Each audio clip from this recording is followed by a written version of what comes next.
The Green Bay Packers just walked into Detroit on Thanksgiving and sent the entire league a message that nobody was ready for. On a national stage, against a division rival that was supposed to control the North, Green Bay jumped out fast, piled up 31 points through 3 quarters, and never once looked like the underdog. This did not feel like a lucky break or a holiday upset.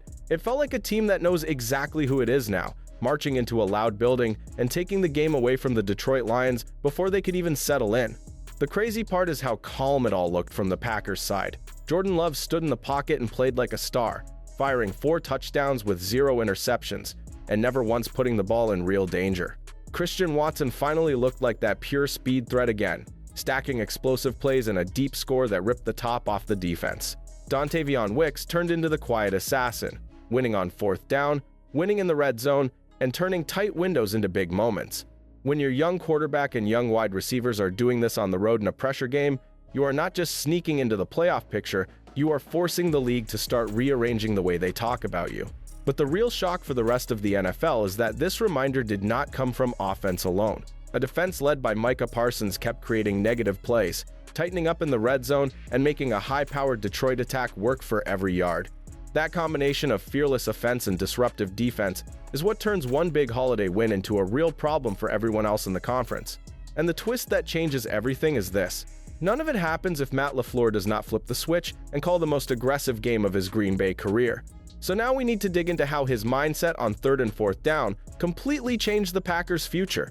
But before we get into that, hit that like and subscribe button for more Packers and all the NFL content. Let's aim for 250 likes on this video. Matt Laflur did something in Detroit that shook people more than any highlight throw. He stopped calling a safe game and started coaching like a man who trusts his team to break a contender. From the opening series, the Green Bay Packers kept the ball in the air, attacked space, and treated midfield like scoring territory, not a place to settle. Every call felt like a dare. Go ahead, keep playing off coverage, keep loading the box, we are not backing down. It felt less like a script for a regular season game and more like a plan to prove a point to the entire conference. What made it so wild was how fearless he was on the money downs.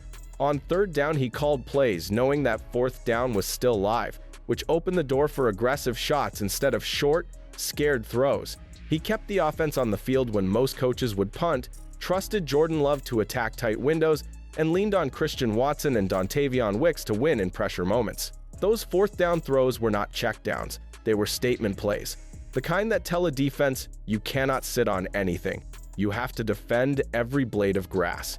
While the Lions were waiting for a conservative call, Green Bay was already dialing up another punch.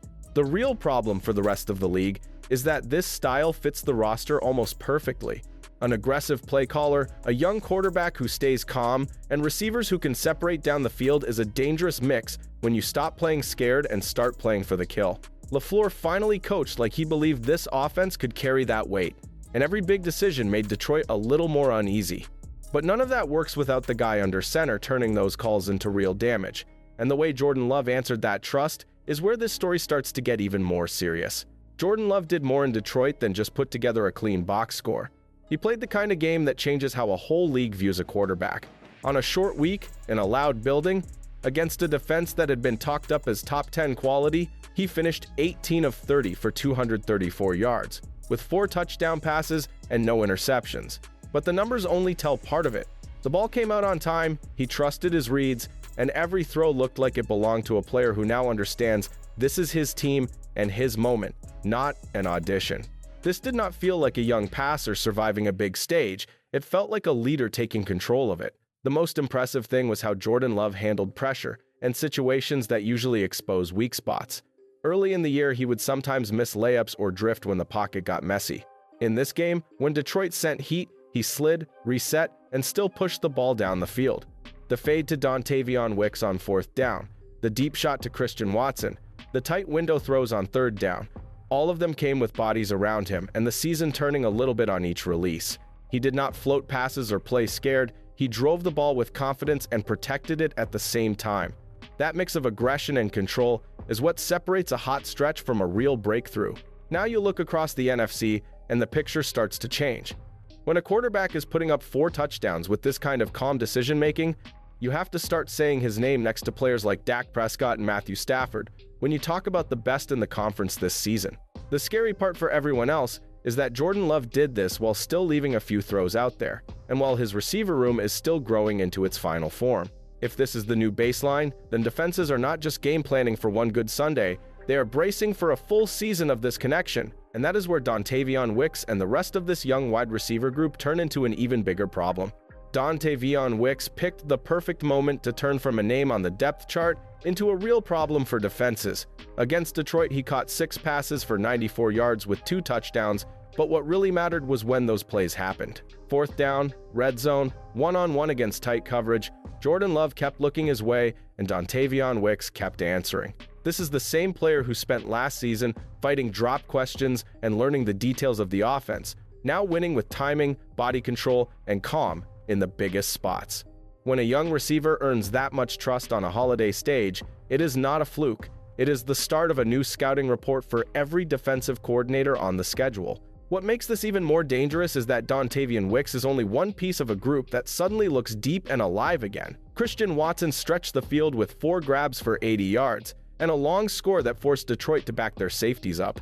Romeo Doubs kept showing up on tough routes, moving the chains and battling through contact in the end zone. A couple of weeks ago, this same receiver room was taking heat for drops, missed chances, and a lack of yards after the catch. In this game, they flipped that story completely, turning simple throws into big gains, and proving they can carry their share of the weight when the moment is heavy and the margin is thin.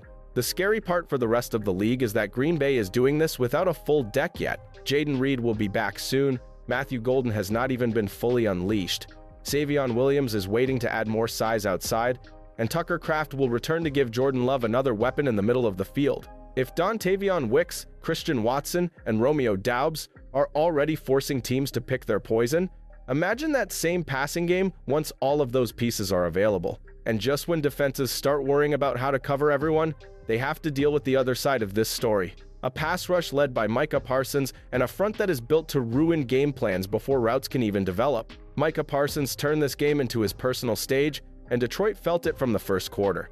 Every time Jared Goff hit the top of his drop, there was a number 11 jersey flashing into his line of sight, blowing up protection plans that looked fine on paper. By the end of the day, Micah Parsons had 2.5 sacks and constant hits that never let the pocket feel clean. One of those sacks in the red zone wiped real points off the board and flipped the mood in the stadium from loud confidence to nervous silence. That is the kind of edge presence that does more than fill a stat sheet. It changes how an entire offense calls plays. This was not a one-man show up front. Isaiah McDuffie and Edgerrin Cooper knifed into gaps on key downs, blowing up runs before Jahmyr Gibbs could use his burst, holding him to just 68 yards on 20 carries and about 3.4 yards per rush.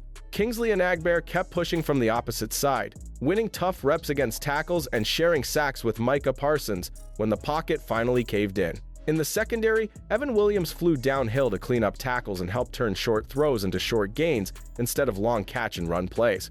When you stack 7 tackles for loss, and that kind of energy snap after snap, you do not just slow an explosive offense, you drain its patience. The most impressive part is that Green Bay did this while juggling real adversity in the trenches.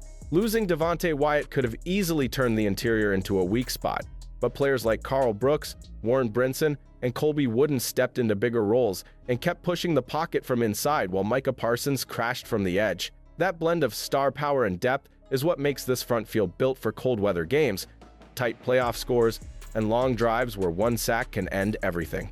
And when you put a disruptive group like that on the field, while your head coach is fully committed to attacking on 4th down, you get a clash of mindsets between Matt Laflur and Dan Campbell that turns every short yard into a high-pressure decision. This game turned into a nerve test between two of the boldest coaches in football, and the Green Bay Packers were the ones who walked out with their identity sharpened. Dan Campbell came in with that familiar attack mindset, ready to live on 4th down and keep the Detroit Lions on the front foot. Matt Lafleur answered by refusing to blink, keeping the offense on the field in spots where most coaches reach for the punt team. Every 4th down started to feel less like a simple snap and more like a judgment on which sideline really believed in its players under maximum pressure. You could feel the tone swing on a few key calls. Detroit stayed true to its style, passing on safe kicks and trusting Jared Goff, the run game, and their line to extend drives, but Green Bay's defense met those moments with real resistance, led by players like Micah Parsons crashing in at the exact right time. On the other side, Lafleur took his chances and backed Jordan Love on 4th and short, dialing up routes for Dontavion Wicks and Christian Watson instead of simple runs into a stacked box. Green Bay turned 3 of 3 fourth-down tries into fresh sets of downs and even touchdowns, while a couple of failed Lions gambles flipped field position and crowd energy in an instant. Both teams stayed fearless, but only one turned that mindset into scoreboard control. Now every defensive coordinator has to plan for a Packers team that treats fourth down like an extra weapon, not a last resort. They know Laflur will leave Jordan Love on the field. They know Dontavion Wicks can be the target with the game on the line, and they know this defense is not afraid to stand up to a coach as aggressive as Campbell when everything is on the line. That shift in reputation does not just change one afternoon in Detroit. It changes how the entire NFC North race feels, and it raises a bigger question that the rest of the division now has to answer. What does this win really say about the Packers, the Lions, and who actually controls this division from here? The Green Bay Packers did more than pick up another win. They flipped the mood of the entire NFC North. You beat a division rival on the road on Thanksgiving, move to something like an 8-3-1 type pace, and sweep the head-to-head against a team that was expected to run the division. That changes how every future game is viewed. Now, every time Chicago or Minnesota turns on the tape, they are not seeing a young team trying to figure it out. They are seeing an offense that just dropped 31 points in 3 quarters, and a defense that closed the door when it mattered. The Lions are still very much in the mix, but that gap in confidence and control just swung toward Green Bay in a big way. The scary part for the rest of the division is that the Detroit Lions did not play like a weak opponent. Jared Goff finished with strong efficiency, Jameson Williams hit explosive plays down the field, and Jahmyr Gibbs still forced attention every time he touched the ball. This was not the Packers beating up on a broken roster. This was a team walking into a fired-up building, handling a real contender, and looking comfortable while they did it. When you can take that kind of punch from a talented offense and answer it with Jordan Love, Christian Watson, Dontavion Wicks, and a front led by Micah Parsons, it sends a message that this rivalry is no longer one-sided in Detroit's favor. It feels like the North just turned into a real chase again, and the Packers are now setting the pace instead of trying to keep up. Now every scheduled conversation in this division sounds different. Games against the Bears are no longer about survival, they are chances to tighten the grip on the race. Trips to Minnesota or Denver and showdowns with teams like Baltimore are no longer tests to see if Green Bay is for real. They are chances to prove that this version of the Packers travels to any stadium and any style of game. The question hanging over the rest of the season is simple and heavy. If this is who they are in late November, what happens when this team fully learns how to win in every possible way, on offense and defense, against every kind of opponent? The Green Bay Packers just showed something every serious contender has to respect. Over the last stretch, they have proved they can lean on their defense one week and then roll into Detroit and let Jordan Love and the offense light up the scoreboard the next. In this game, they protected the football, avoided giveaways, hit explosive plays, and still found ways to squeeze stops when the field got tight. That is not a lucky bounce story. That is the profile of a group that can survive ugly nights, win fast shootouts, and close out games when the clock and the moment start to squeeze. When a team starts stacking wins in different shapes like that, you are no longer asking if they are for real. You are asking how far that style can carry them. The wild part is that this version of the Packers still does not feel like the final form. Jordan Love is already throwing with trust to Dontavion Wicks, Christian Watson, and Romeo Doubs, while the return of Jaden Reed, Matthew Golden, and Savion Williams, plus a healthy Tucker Kraft, will only add more stress for defensive coordinators. Up front, a rising piece like Anthony Belton, settling in at guard, gives the line more stability in front of all that talent. Put it all together and you get an offense that can spread you out, pound the middle, hit deep shots, or grind out long drives, then hand the game back to a front led by Micah Parsons that can wreck a series with one snap. That is the kind of roster mix that keeps coaches up at night in every city that might see them in January. So now the message from this Thanksgiving win is bigger than a single holiday game or a single division matchup. The Packers just told Dallas and Philadelphia and San Francisco and everyone else that they are not just chasing a wild card spot, they are building the kind of complete team that can walk into any stadium and expect to dictate the terms.